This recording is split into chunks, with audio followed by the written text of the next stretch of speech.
오늘은 시편 22편 1절부터 5절입니다. 22편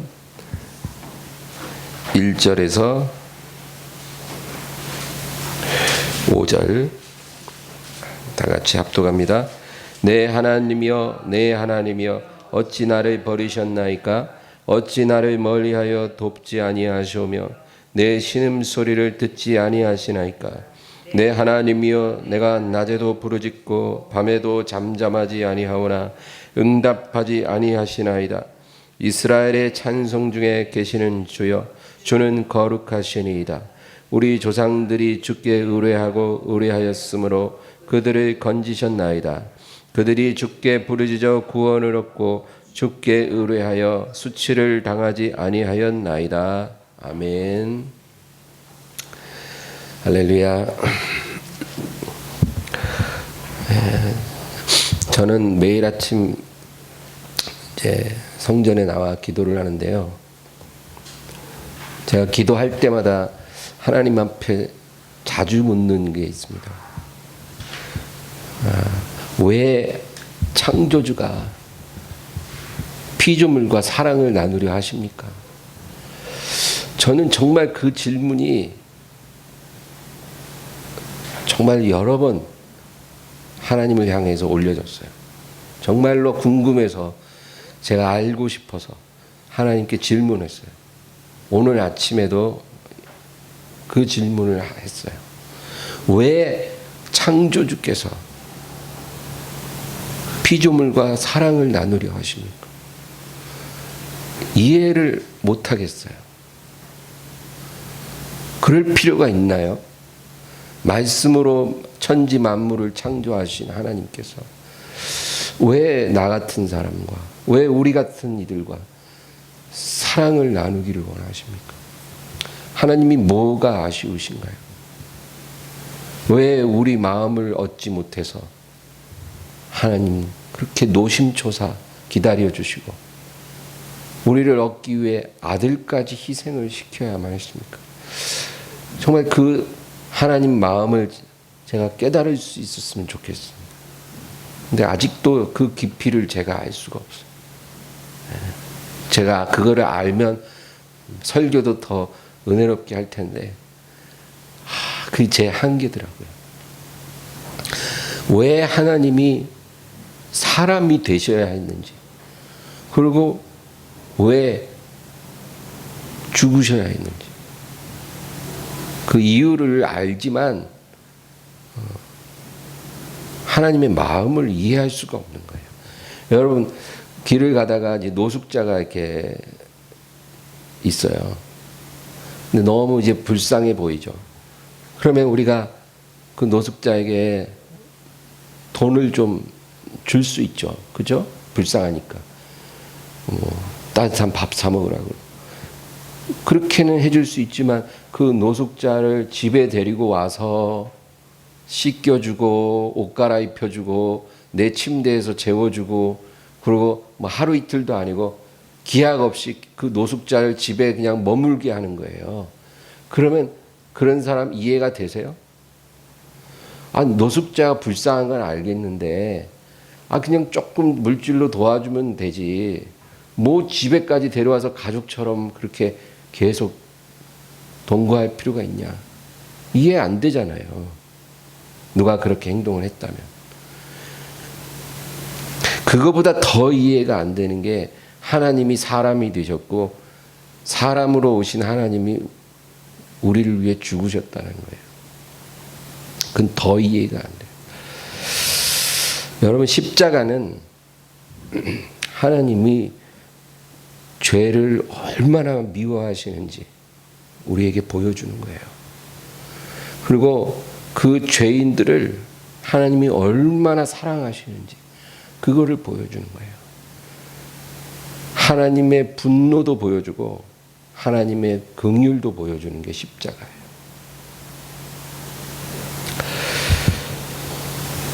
그래서 우리가 그 사랑을 이해할 수는 없죠. 우리가 하나님 앞에 왜 그러셨어요? 그렇게까지 굳이 하실 필요가 있나요? 창조주가 그냥 피조물 만들었는데 마음에 안 들면 샥 쓸어버리고 그냥 뭐 다시 시작해도 되고, 하나님은 그렇게 얼마든지 100번 1000번 할 수 있으신 하나님인데 굳이 사람으로 오셔서 우리를 구원하시려고 자신을 희생시키실 필요가 있으신가? 그 정도까지 우리를 사랑하십니까? 하나님 그렇다는 거예요. 나는 너를 지었고 너를 불렀고 너와 연합하기를 원하고 너와 사랑하기를 원한다. 그게 하나님의 마음이에요. 이해가 안 돼도 우리가 그걸 믿고 그걸 받아들여야 돼요. 우리가 그 사랑을 받아들인다는 것은 예수님을 우리가 영접하는 거예요. 그게 하나님 사랑을 받아들이는 방법이에요. 예수님을 거절하는 사람들은 하나님 사랑을 받아들이지 않겠다는 거예요. 우리가 그 사랑 받기를 원하면 예수님을 영접하는 거예요. 예수님을 영접하면 그 순간 우리가 예수님의 살에 참여하는 거고 피에 참여하는 거예요. 그래서 예수님과 연합하는 거예요. 이게 신비예요, 신비. 우리가 예수님을 믿는 순간 예수님의 살과 피에 참여하고 그분과 하나 되는 거예요. 내가 저 안에, 저가 내 안에. 그런 상태로 우리가 나아가는 거예요. 놀라운 신비예요. 우리가 어떻게 창조주와 연합할 수가 있냐고요. 우리는 그냥 만들어진 피조물인데 우리가 어떻게 하나님과 이렇게 연합이 될 수 있겠냐고요. 근데 하나님이 그렇게 행하신다는 거예요. 그렇게 행하시려고 하나님의 아들이 육신을 입고 이 세상에 오신 거예요. 우리와 연합하기 위해서. 우리와 결혼하기 위해서. 그래서 우리를 위해 십자가에 죽으시고 부활하셨는데 우리가 그 사실을 믿고 예수님을 영접하면 예수님과 연합하게 된다고 성경이 말씀하고 있거든요. 그게 신비예요. 영적으로만 연합하는 게 아니라 육체적으로도 예수님과 연합하는 거예요. 여러분, 육체적으로도 예수님과 우리가 연합된다고요. 그래서 우리 이 몸이 우리 게 아니에요. 그런즉 이제는 내가 산 것이 아니요 내 안에 계신 그리스도가 사신 것이라. 우리 몸이 예수님의 몸이에요, 사실. 그렇게 돼버렸어요. 영적으로도 연합하고 육체적으로도 연합한 거예요. 내 몸이 내 게 아니라고요. 주님은 주님의 몸을 성전이라고 말씀하셨거든요. 근데 성경에 또 우리 몸인 성전이라 그랬거든요. 그러니까 이미 우리가 예수님과 육체적으로 연합했다는 것은 우리 몸이 성전이고 성전 대신 예수님의 몸이 내 몸이 됐다는 거예요. 그래서 예수님이 이 성전을 헐라 내가 사흘 만에 일으키리라. 그것은 자신의 육체를 가리켜 하신 말씀이라. 그런 말씀 있잖아요. 그래서 여러분, 내 몸이 내 게 아니에요. 함부로 다루면 안 돼요.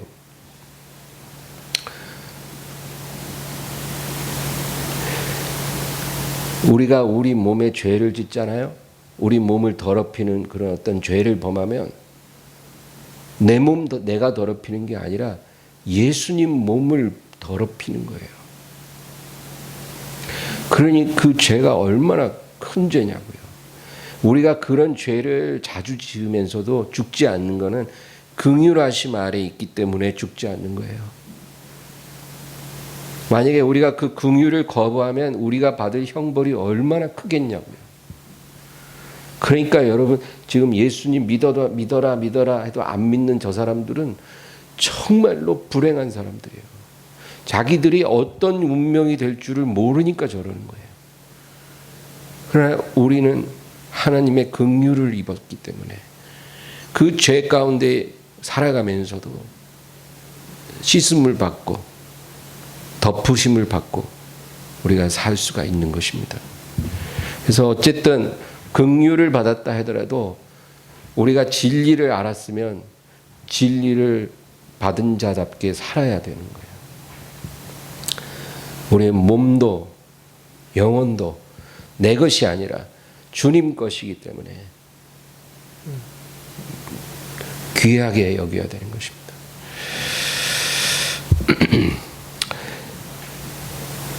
그래서 예수님과 연합한 사람에게 하나님께서 뭐라고 하시냐면 나를 따르라 그렇게 말씀하세요.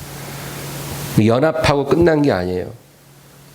주님이 나를 따라와라. 내가 가는 길을 따라와라. 그렇게 우리에게 명하시는 것입니다. 여러분 무엇을 어떻게 따르라는 말일까요? 예수님을 어떻게 따라가야 될까요? 오늘 본문의 1절과 2절을 우리 다 같이 읽어볼까요? 내 하나님이여 내 하나님이여 어찌 나를 버리셨나이까 어찌 나를 멀리하여 돕지 아니하시오며 내 신음소리를 듣지 아니하시나이까 내 하나님이여 내가 낮에도 부르짖고 밤에도 잠잠하지 아니하오나 응답하지 아니하시나이다. 여러분 이 말씀 누가 연상돼요? 예수님. 그렇죠? 다윗의 시지만 예수님 십자가에서 아버지여 아버지여 엘리 엘리 라마 사박다니 어찌하여 나를 버리셨나이까. 딱 예수님의 그 십자가 고난을 표현하는 말씀이죠. 여러분 예수님이요 아버지 뜻 안에서 버림을 받으셨어요.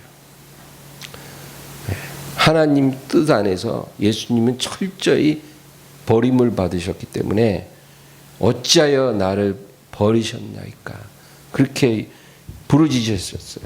근데 우리가 예수님을 따라간다고 하면 무엇을 따라가는 거냐면 바로 이 길을 따라가는 거예요.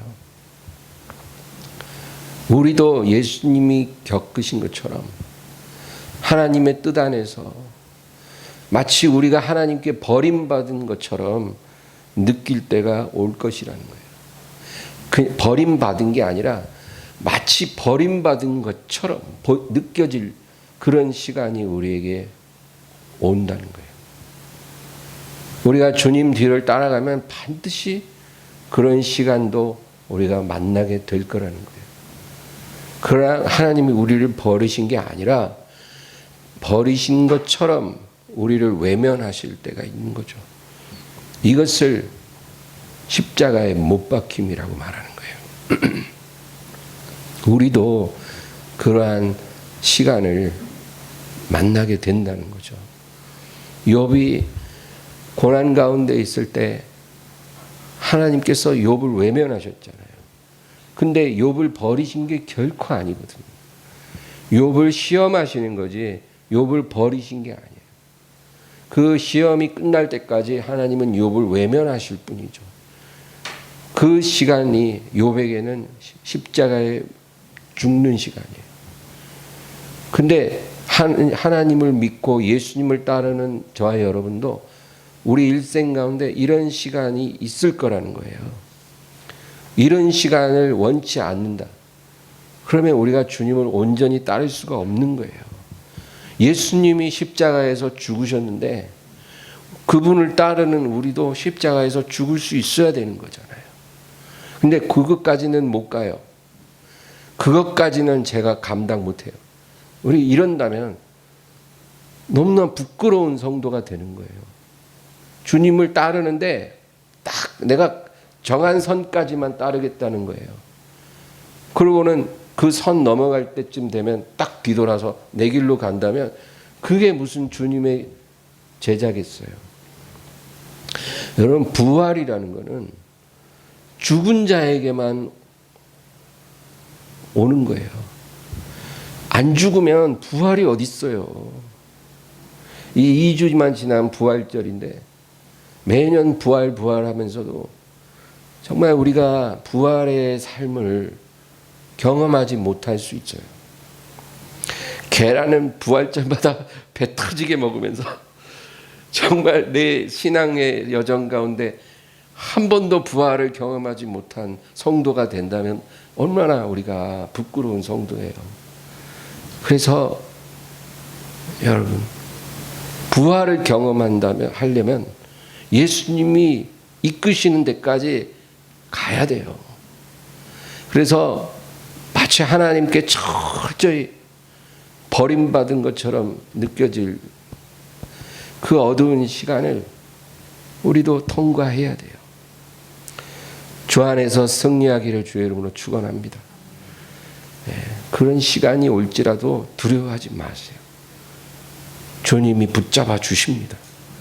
그래서 부활할 때까지 우리를 지켜주셔요. 하나님 아버지가 예수님을 무덤에서 일으키신 것처럼 우리도 물고기 뱃속에서 마치 요나가 살아나는 것처럼 우리도 일으켜질 것입니다. 두려울 게 없어요. 오히려 두려워해야 될 것은 내가 그 죽는 자리까지 가지 못하고 포기하는 것, 그걸 두려워해야 돼요. 그걸. 그렇게 될까 봐. 죽는 건 두려운 게 아니라는 거예요.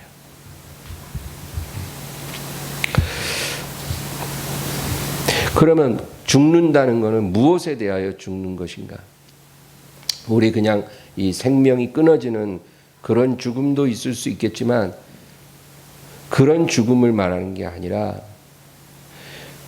세상에 대하여 못 박히는 것이라고 성경은 말해요. 갈라디아 6장에 보면 세상에 대하여 못 박히고 세상은 나에 대하여 못 박혔다. 피차간에 못 박혔다는 거죠. 그러니까 우리가 예수님을 따라가서 십자가에서 못 박힌다는 것은 세상에 대하여 내가 못 박히고 철저히 육체에 대하여 못 박히고 탐욕과 정욕에 대해서 못 박히고 이생의 자랑에 못 박히고 그런 걸 말하는 거예요. 그런 거에 우리가 못 박히기를 하나님께서 원하신다는 것입니다. 그렇게 해서 우리가 그런 것에 대하여 죽으면 하나님이 우리를 일으켜 주세요. 하나님이 원하시는 길이 바로 그 길이에요. 그냥 주여 주여 돈 10억만 주시옵소서. 주여 주여 100억만 주신다면 제가 뭘 하겠습니다. 이런 게 아니라 세상에 대하여 육체에 대하여 탐심에 대하여 못 박히기 원합니다. 그래서 내가 못 박혀서 죽어지면 하나님이 우리를 일으키셔서 우리를 쓰시는 거예요. 여러분, 사람이 하나님께 쓰임 받는 거는 돈으로 쓰임 받는 것도 아니고 재능으로 쓰임 받는 게 아니에요. 아무리 돈 많고 재능 많고 잘나도 깨어지지 않고 죽어지지 않았던 사람은 하나님께 쓸모가 없어요. 하나님은 사람 통해 일하시지 다른 어떤 것을 원하시는 게 아니에요. 깨어진 사람, 죽어진 사람, 못 박히고 살아난 사람, 그 사람을 하나님을 통해 일하시는 거지. 뭐 우리가 가진 재능, 돈 이런 거 하나님 필요하시겠냐고요. 하나님이 원하는 건 우리 자신이에요. 예수 그리스도 안에서 죽고 다시 산 사람. 그 사람 하나를 하나님이 찾으셔서 쓰시는 거지. 한 번도 죽어지질 않았는데 하나님이 그 사람을 어떻게 쓰시겠냐고요.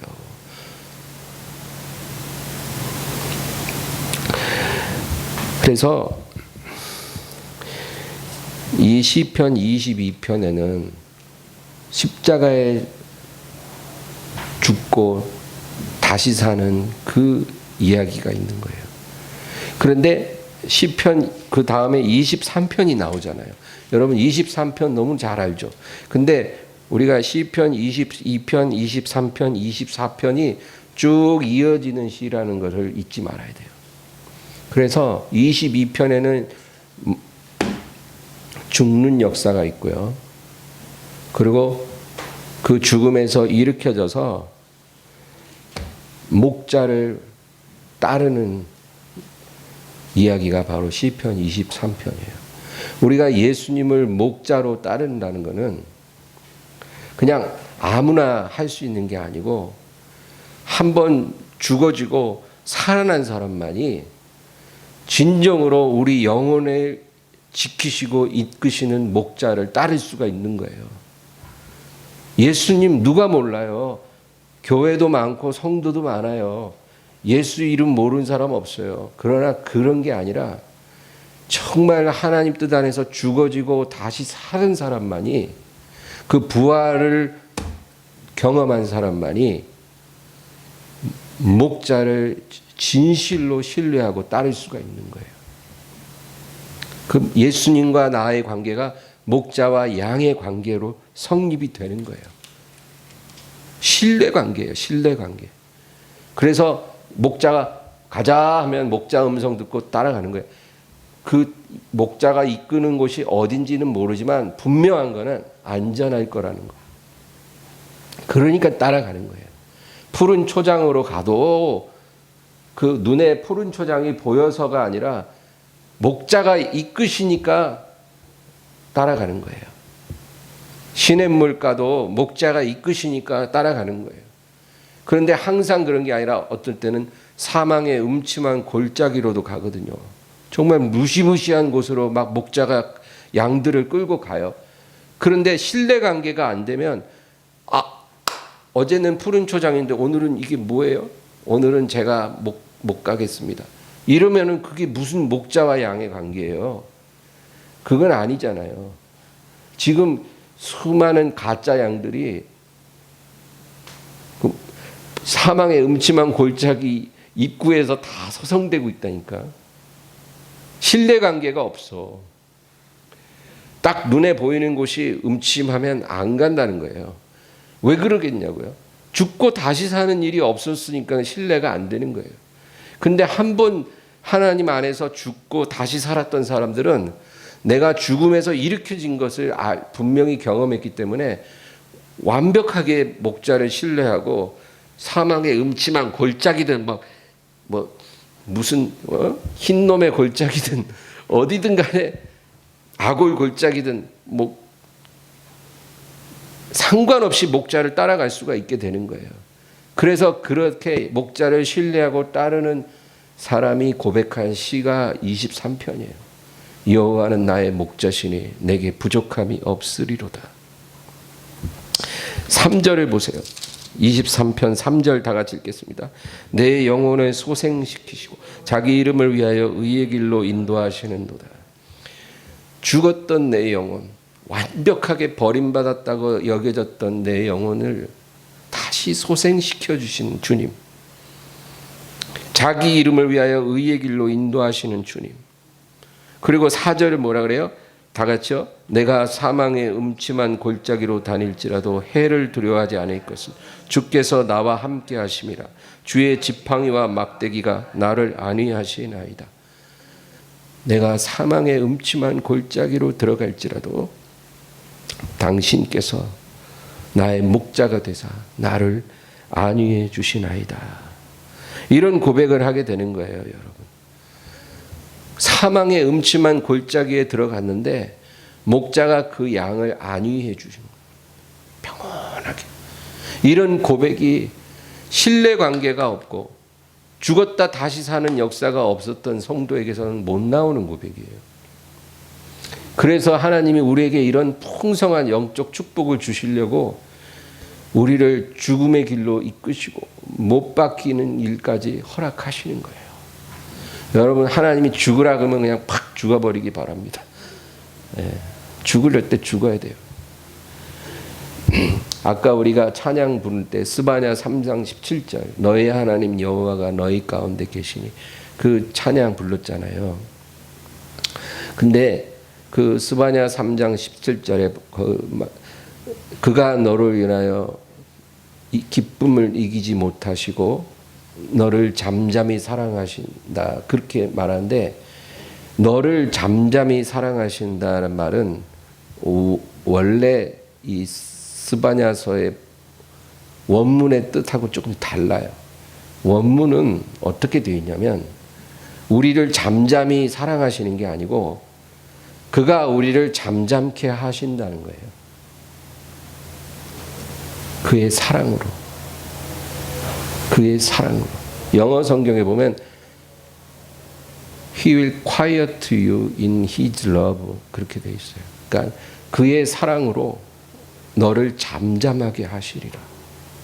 이게 원래 뜻이에요. 하나님이 잠잠히 우리를 사랑하는 게 아니고 그가 사랑으로서 우리를 잠잠케 하시는 거예요. 여러분, 하나님 사랑 안에 우리가 있을 때 잠잠해지는 거예요. 마치 이스라엘이 홍해를 건널 때, 여러분 한번 생각해 보세요. 홍해 바다가 갈라졌어요. 바다가 갈라져서 물벽이 세워졌다고 기록되거든요. 그러니까 수십 미터의 바다인데 그게 쫙 갈라져 길이 나고 물벽이 세워졌어요. 그 물벽 사이로 이스라엘이 건너가는 거예요.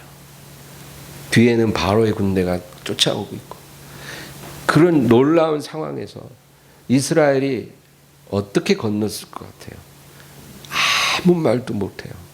눈에 보이는 이 너무나 엄청난 구원의 장면 속에서 잠잠히 그 길을 걸어가는 거예요. 바로 그것이 스바냐 3장 17절의 표현이에요. 그의 사랑으로 너를 잠잠하게 하시리라. 여러분, 우리가 하나님 사랑 안에 없으면 두려워요. 그러나 그 사랑 안에 거하면 주의 평안이 우리를 잡아주셔서 잠잠해져요. 원망도 사라지고 두려움도 사라지고 잠잠하게 거하게 되는 거예요. 이게 바로 23편 4절에 주께서 주의 지팡이와 막대기로 나를 안위하시나이다. 그 표현이에요. 사망의 음침한 골짜기를 걸어가는데 하나님 사랑으로 그 양된 나를, 우리를 잠잠하게 안위해 주시는 거예요. 바로 우리가 살아가는 이 세상 삶이 그런 삶이 돼야 된다, 그 얘기예요. 그냥 천방지축 내 멋대로 살아가는 삶이 아니라, 그리고 어려워지면 막 원망불평하고 독한 말로 막 하나님을 막 공격하는 그런 마음이 아니고, 하나님 사랑 안에서 잠잠해져서 목자의 음성만 듣고 사망의 골짜기를 지나가는 그 모습이 바로 하나님이 원하는 이 세상에서의 우리들의 모습이다, 그 얘기입니다. 그리고 그 다음에 24편으로 이어지면 7절 보세요. 우리 24편 7절 읽어볼까요? 문들아 너희 머리를 들지어다. 영원한 문들아 들릴지어다. 영광의 왕이 들어가시리로다. 이 24편은 왕의 귀환을 기뻐하는 내용이에요. 그러니까 22편은 못 박혀서 죽음을 말하고, 그 다음에 23편은 목자의 인도함 받는 것을 말하고, 24편은 왕의 귀환을 기뻐하는 거예요. 이것이 우리에게 당할 일들의 순서입니다. 우리가 이 세상에서는 목자를 따르는 양으로 살아가는 거예요. 그러나 예수님이 오시는 그날에는 우리는 왕을 보게 되는 거예요. 이 세상에서는 그의 성령과 말씀으로 우리를 양육하고 이끄시는 목자를 우리가 따라가지만, 그날에는 예수님이 이제 왕으로 오시는 거예요. 왕으로 오셔서 그의 귀환을 기뻐하는 그 백성들을 안위해 주시고, 그를 미워하고 거부하던 죄인들을 그분께서 철장으로 다스리신다고 성경은 말씀하고 있습니다. 우리가 주여 주여 입으로만 믿는 건 아무 소용이 없어요. 그런 거는 하나님이 전혀 인정해 주지 않아요. 우리가 하나님 사람이 되려면 세상에 대하여 십자가에 못 박혀야 돼요. 내 육체의 정욕에 대하여 십자가에 못 박혀야 돼요. 그리고 그 부활하게 하시는 하나님의 은혜 안에서 목자의 음성을 듣고 따라가야 돼요. 목자만 따라가야 돼요. 우리가 죽었다가 다시 살림을 받았으면 우리를 죽음에서 살리신 그분의 음성만 들어야 돼요. 다른 음성 들으면 안 된다는 거예요. 어떤 누구의 음성도 우리가 귀 기울여 순종해서는 안 되고 예수 그리스도의 음성을 들어야 돼요. 그분의 영이신 성령님의 인도하심을 받아야 돼요. 그분의 말씀으로 이끌림을 받아야 돼요. 그분의 음성만 따라가고 그분만 신뢰하고 따라가는 우리의 삶이 되어야 되고, 그리고 그 길이 끝날 때 왕이신 그분을 우리가 보게 되는 거예요. 그것이 우리의 승리예요. 그 시간이 점점 다가오고 있어요. 여러분 기뻐하시기를 바랍니다. 그러나 이와 같은 경로로 나아가지 않는 사람이라면 그 사람이 교회의 목사가 됐든 장로가 됐든 집사가 됐든 간에 그 사람은 왕으로 오실 예수님을 만나지 못할 거예요. 결코. 이 세상에서 못 박히는 자리까지 가기를 거부하고 세상에 대하여 육체에 대하여 못 박으라고 했는데 못 박히지 아니하고 목자를 신뢰하지도 아니하고 그 음성 듣지도 아니하고 자기 마음대로 살던 그런 짝퉁 크리스찬들은 왕 되신 그분을 만나지 못한다는 거예요. 그러니까 주여 주여 한다고 다 되는 게 아니라는 거예요. 저와 여러분은 오늘 이 말씀을 잘 기억하면서 정말 하나님 이끄시는 대로 가겠습니다. 죽으라고 하시면 죽고, 왜?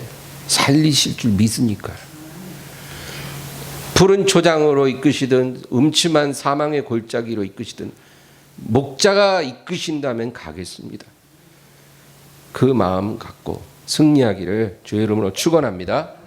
오늘 말씀 생각하면서 간절히 기도합니다.